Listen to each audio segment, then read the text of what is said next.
Dulu, aku ingat aku ada banyak masalah.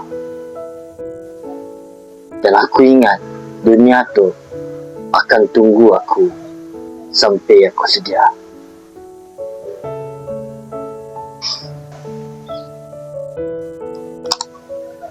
Tapi tengoklah, semua orang dah terdepan.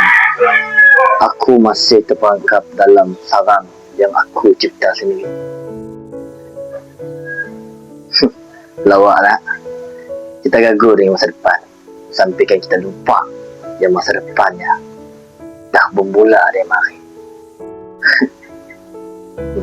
Cukuplah, aku singgup hari esok berulang macam hari itu lagi.